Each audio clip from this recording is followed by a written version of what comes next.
आदि गंगा माता गोमती के श्री चरणों में कोटि कोटि प्रणाम। 88,000 ऋषियों की पावन इस तपोभूमि को कोटि कोटि प्रणाम। रात्रि वेला में बैठे हुए इस आध्यात्मिक सत्संग सभा में मेरे गुरु भाई बहनों, माताओं, बड़े बुजुर्गों, बच्चे और बच्चियों, आप सभी को सादर सत्यों जय गुरुदेव। हम आप सब अपने दूर दराज जिले और प्रदेशों से चल करके सतयुग तीर्थ की इस पावन धरा पर आए हुए हैं और रात्रि वेला में इस आध्यात्मिक सत्संग सभा में बैठे हुए हैं। ये है संत महात्माओं का एक बृहद और बहुत बड़ा एक रहस्यमयी खेल है, जिस खेल को महापुरुषों ने भी अपने हिसाब से उसको इस धरातल पर उतारा और हम आप जैसे लोग उसके पात्र और सुपात्र बन करके उस कार्य को अंजाम देने में लगी हुई है। मेरे धर्म प्रेमी गुरु भाई बहनों, ये मनुष्य का जीवन हमें आपको जो मिला है, ये बड़ी अमूल्य चीज है। इसकी संसार में कोई कीमत नहीं लगा सकता। बड़ा त्याग और तपस्या करने के बाद 9 माह माँ की गर्भ में रहने के बाद फिर बाहर आने का मौका मिला और जब बाहर आए तो इस माया रूपी संसार में जब पदार्पण हुआ, हम बच्चे थे, बड़े हुए और अपने अपने कामों की जिम्मेदारी संभालते हुए आगे बढ़ते चले गए। फिर एक दौर ऐसा भी आया, बचपना, जवानी और बुढ़ापा, और उसके बाद श्वासों की पूंजी खत्म हो गई और जीवात्मा अपने घर को चली गई। हाड़ मांस का शरीर यहीं रह गया और इसको परिवार, नाते, रिश्तेदार सब लोग ले जा करके शमशान घाट पर जला करके खाक कर दिया। जिस तरीके से हम जन्म को समझते हैं कि ये मेरी माँ है, ये मेरे पिता हैं, ये मेरा भाई है, ये मेरा कुटुंब है, ये मेरा परिवार है, उसी तरीके से जब हम संत महात्माओं के बीच में जाते हैं, उनके रूहानी सत्संगों को सुनते हैं, ज्ञान रूपी गंगा में डुबकी लगाते हैं, तो वहां भी बड़ा आनंद आता है और नाम रूपी दान को, नामदान को लेकर के हम अपने को धन्य हो जाते हैं, कृतार्थ हो जाते हैं। क्यों? क्योंकि हमें आत्मा और परमात्मा का भेद मालूम हो गया। हम परमात्मा को प्राप्त करने के लिए सुमिरन, ध्यान, भजन करने लगे और अपने असली घर की पहचान करने लगे। लेकिन इस काल माया के देश में हम ये भूल जाते हैं कि ये हमारा एक किराए का मकान है। जिस दिन श्वासों की पूंजी खत्म हुई, जीवात्मा अपने घर को चली गई। उस दिन कोई भी साथ नहीं देता है। अगर आना अकेले है तो जाना भी अकेले है। लेकिन इस माया रूपी संसार की एक व्यवस्था है, उसमें सबको रहना पड़ता है और सबको उसका पालन करना पड़ता है। जब से सृष्टि की संरचना हुई, मनुष्य अपने को समझ पाया। अनादिकाल, आदिकाल और सतयुग और त्रेता और द्वापर और कलयुग, ये मनुष्य के जीवन का एक क्रम चला आया और इसी को देखते देखते आज हम आप सब ऐसी जगह बैठे हुए हैं, ऐसे काम के लिए बैठे हुए हैं जहाँ पूरा संसार का भाव एक अलग है। हमारा आप सबका भाव एक अलग है। संसार में रहने वाले मनुष्य रूपी जीवात्माएं अपने कमाने खाने में लगी हुई, अपने घर गृहस्थी में लगी हुई है। हम आप सब अपने गुरु को खोजते हैं, अपने उस परम पिता को खोजते हैं और उनके द्वारा बताए गए कार्य को करने का संकल्प लेते हैं। ये संकल्प एक इतना बड़ा संकल्प है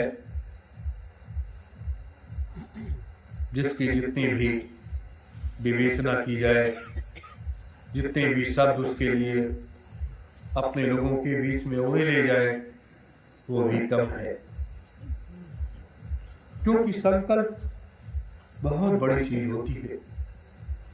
प्रभु पूज्य स्वामी जी महाराज जब आए तो वहां से एक बड़ा संकल्प लेकर के आए। हमारी महान विभूतियों में आजादी के महानायकों का एक बहुत बड़ा योगदान रहा है।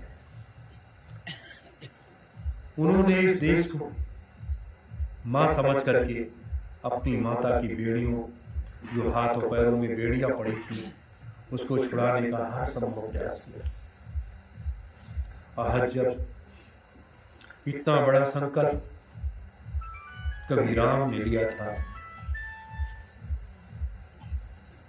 अपने गुरु वशिष्ठ और विश्वामित्र और अपनी माता कैकेयी का आशीर्वाद लेकर के जब वो आगे बढ़े, क्या था? क्या एक संकल्प ही तो था। 14 वर्ष का वनवास एक संकल्प था कि 14 वर्षों में हम इस मानव रूपी समाज में असुरी प्रवृत्ति के लोग जो व्याप्त फैले हुए हैं, उनका सफाया कर देंगे और फिर अपनी अयोध्या को वापस चले आएंगे। जब माता कैकेयी ने कहा कि राम, जिस काम के लिए आए हो वो काम आपका करना आवश्यक है, क्योंकि राम जानते थे कि हमारे वन चले जाने के बाद हमारे पिताजी ये संसार छोड़ करके चले गए।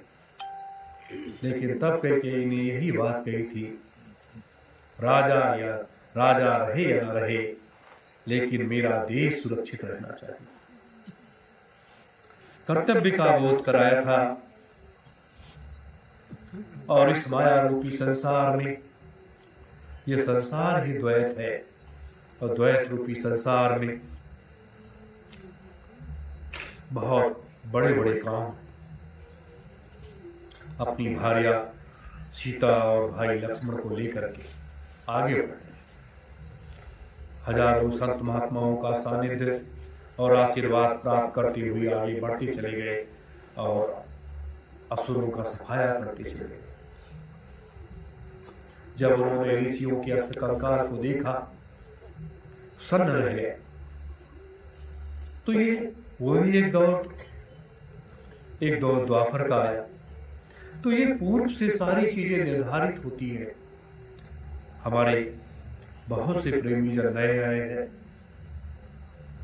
उनको मालूम होना चाहिए कि यह सतयुग 1000 वर्ष का जो प्रभु स्वामी जी महाराज ने कहा था कि कलयुग में कलयुग जाएगा और कलयुग में सतयुग 1000 वर्ष के लिए आएगा, बन गया।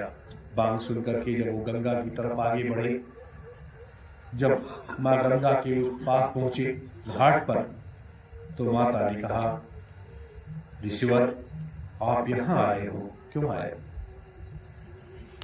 अभी तो समय इतना हुआ है, रात्र की ये दूसरे पहर शुरू होने वाला है और आप यहाँ चले आए। आपके यहाँ तो बहुत बड़ा छल हो गया। जब गौतम ऋषि आगे बढ़ते हैं, अपने आश्रम की तरफ जाते हैं, तो देखते क्या है कि इंद्र उस कमरे से, उनकी कुटिया से निकल रहे हैं। उन्होंने अपने तीसरे नेत्र से देखा।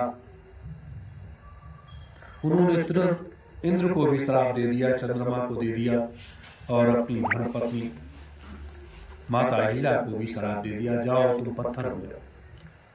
लेकिन उस समय की देवियां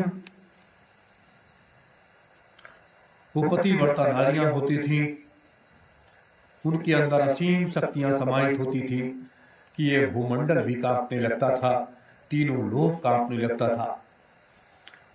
इस तरीके से इस पृथ्वी पर मनुष्य रहते थे कि तीनों लोक हिल जाता था, मृतलोक तो हिलने ही लगता था। जब माता अहिल्या विलाप करने लगी तो जो उस समय संत महात्मा ऋषिगण थे उनका ध्यान भग्न हो गया। लोगों ने जब देखा अपने तीसरे नेत्र से, लोग भागते चले आए और बहुत अनुनय भी नहीं किया गौतम ऋषि जी का, लेकिन वो नहीं माने। उन्होंने कहा नहीं, जो मैंने कह दिया वो करके रहेगा।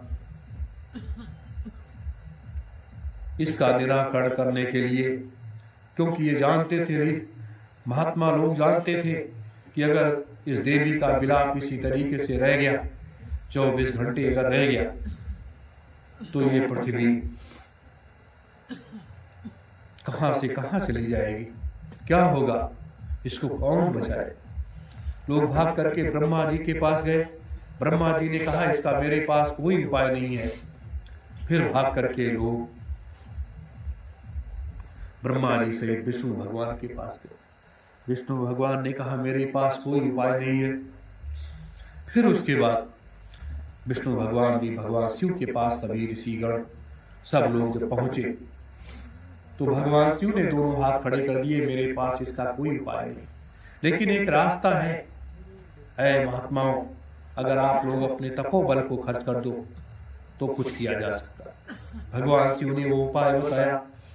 आधा तपोबल महात्माओं ने लगा दिया और सतयुग को वही रोक दिया और ये कर दिया कि कलयुग के 5000 वर्ष के बाद 1000 वर्ष आपको हिस्सा दे दिया जाता है। 5000 वर्ष के बाद 1000 आप उसमें राज कर लेना। अपने तपोबल से तो रोक दिया, क्योंकि सतयुग के बाद द्वापर आना था, द्वापर के बाद त्रेता आना था, ये स्थिति थी।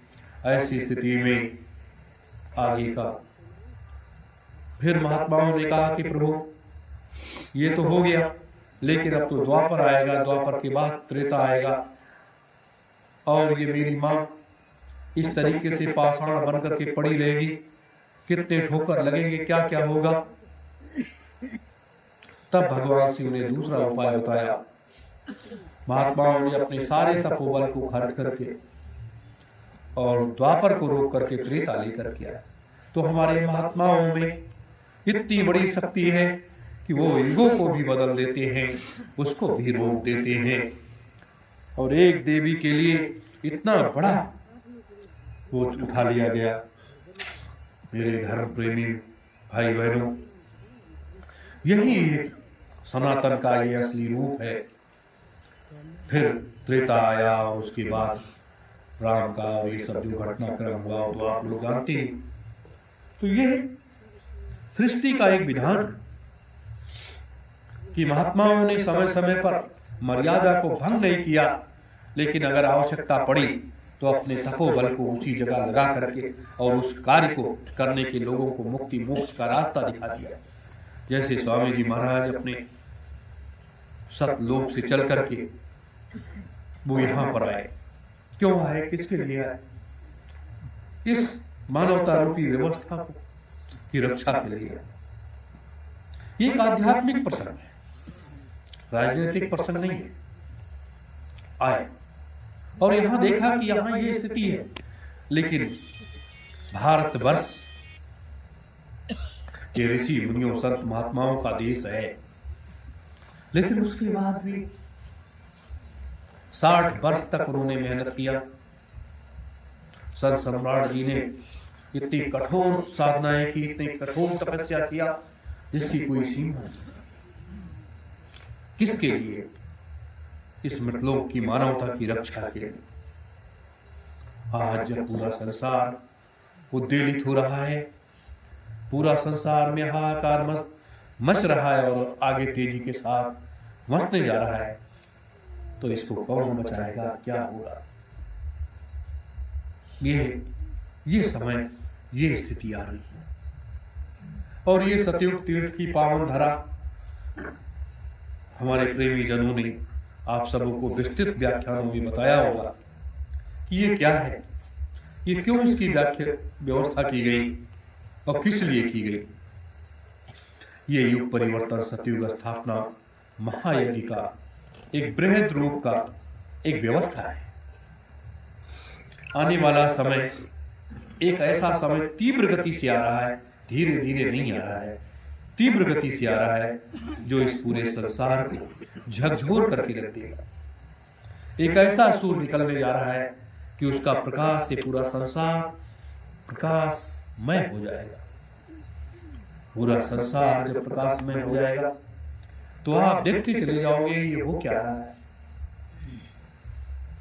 हम आप सब यहां क्यों बैठे, हम आप सब अपने जीवन को साध करके और एक साधक त्यागी तपस्वी बन करके मानवता के उस धर्म की रक्षा के लिए गुरु की आज्ञा का पालन करते हुए उस लक्ष्य को भेदने की तैयारी कर रहे हैं, जो आवश्यक है, जो सृष्टि पर कभी न हुआ है वो होने जा रहा है, जो सृष्टि पर कभी नहीं हुआ है वह होने जा रहा है। 2 लाख कोई भी जब शक्ति इस लोक में आती है तो इस तरीके से इसलिए नहीं आती कि यहां चलो हम आए और गए चले गए सारा काम हो गया, नहीं। वो 2,03,000 वर्ष की व्यवस्था बनाने के बाद ही जाएगी। सतयुग और सतयुग की व्यवस्था बना ऐसा व्यवस्था करने के बाद जाएगी। आज राजनीतिक प्लेटफॉर्म पर बात है कि पूरे भारतवर्ष में जो कुछ हो रहा है हम आप सब अपनी आंखों से देख। अब यह आध्यात्मिक क्रांति और वैचारिक क्रांति मानव जीवन का एक मार्ग बन चुका है, क्योंकि धर्म नीति और राजनीति दोनों के वैवाहिक संबंध है जैसे और पति और पत्नी। एक अगर दोनों अलग हो जाते हैं तो एक विधुर हो जाता है और एक विधवा हो जाती है। तो विगत 76 वर्षों से जब से ये भारत में लोकतंत्र आया, एक विधुर हो गया और एक विधवा हो गई। तो जब ऐसी स्थिति उत्पन्न हो गई तो हमारे देश के राजा बेलगाम हो गए, जो चाहे सो किए। जब बेलगाम हो गए उसके रेस को कोई पकड़ने वाला नहीं रह गया। तो ऐसी स्थिति में कोई ना कोई तो पकड़ने के लिए आगे बढ़ेगा ही, कोई ना कोई पकड़ने के लिए तो आगे बढ़ेगा ही।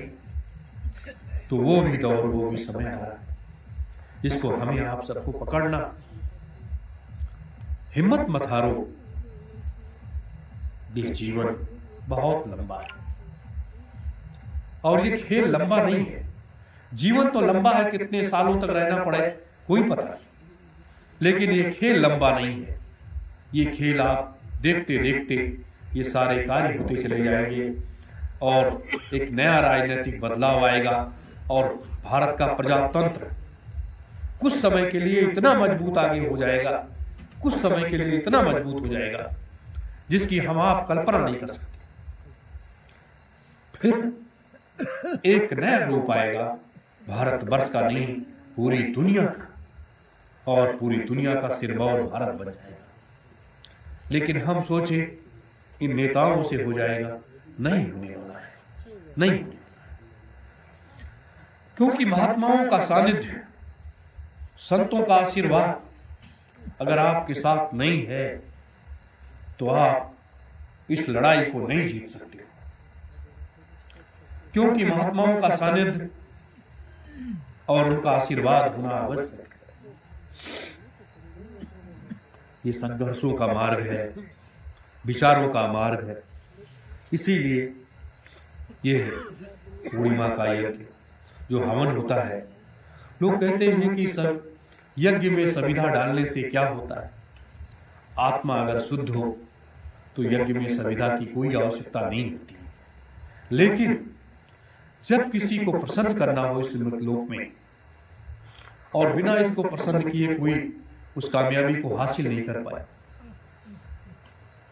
युधिष्ठिर को आकर के यहाँ इनको प्रसन्न करना पड़ा। क्योंकि देवी देवताओं का एक बहुत बड़ा इस मृतलोक का एक आभा मंडल है। जैसे महाभारत के समय में हनुमान जी को कृष्ण ने उस पताका पर बैठा दिया, क्योंकि बड़े बड़े धुरंधर वीर विपक्ष में खड़े थे। स्वयं तीनों लोगों का भार लेकर के वो भी बैठे थे और हनुमान जी स्वयं उनके पताके पर बैठे थे। तो ये शक्ति का आप यहां देखते हैं। आपके अंदर हो सकता है दूसरी भावना है, लेकिन ये द्वैत रूपी संसार में जब तक इन शक्तियों का आह्वान आप नहीं करोगे, इस लड़ाई को नहीं जीत सकते। गुरु कभी लड़ाई लड़ने नहीं जाता, गुरु से आदेश देता है और आशीर्वाद देता है। जैसे अगर देखा जाए, एक महाभारत का ही ऐसा दौर आया है, लेकिन उसमें संदीपन या दुर्वासा नहीं आए लड़ाई लड़ने के लिए, जिन्होंने कृष्ण को आदेश और आशीर्वाद दिया। उस परिवार के ही लोग खड़े हो गए लड़ाई लड़ने के लिए। हार जीत का फैसला एक अलग है। लेकिन आज हम आप सब जो ये धर्म नीति राजनीति की लड़ाई लड़ रहे हैं, यह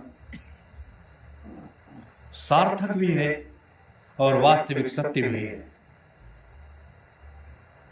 इसलिए सार्थक है कि भारतवर्ष की दिशा और दशा तय करने का अधिकार आपको है, आपको तय करना है। और भारतवर्ष में ये जो बिगड़ी हुई व्यवस्थाएं हैं, इसको सुधारने का काम आपका है। ये सारा काम आपका, लेकिन हर चीज पूर्व से ही निर्धारित होती है। आप जैसे अगर निर्धारित नहीं होती तो आप इस रात्रि बेला में इतने समय क्यों बैठे होते? इतने समय आप क्यों बैठे होते? कुछ जानने के लिए, कुछ समझने के लिए। लेकिन कहा गया कि जब जब होई धर्म की हानि, बाढ़ है असुर महार मारे, तो क्यों प्रभु को यहां क्यों आना पड़ता है? क्यों वो आता है? इसलिए आता है कि अब वहां गड़बड़ियां ज्यादा फैल गई, अब चलो उस कचरे को साफ कर दिया जाए। तो कचरे को साफ कर देता है, उसके लिए कुछ भी करना पड़े। राम ने मर्यादा में रहकर के काम किया, कृष्ण ने कल बल छल का प्रयोग करते हुए वो काम किया कि 50 करोड़ लोगों को मरवा दिया। कबीर साहब, नानक साहब, पलटू साहब, तमाम हजारों संत महात्मा आए, उन्होंने एक नया मार्ग बनाते हुए लोगों को रास्ता दिखाया सत्य के मार्ग पर चलने का। मोहम्मद साहब आए, ईसा मसीह आए, बुद्ध जी आए, उन्होंने भी एक नया मार्ग दिखाया।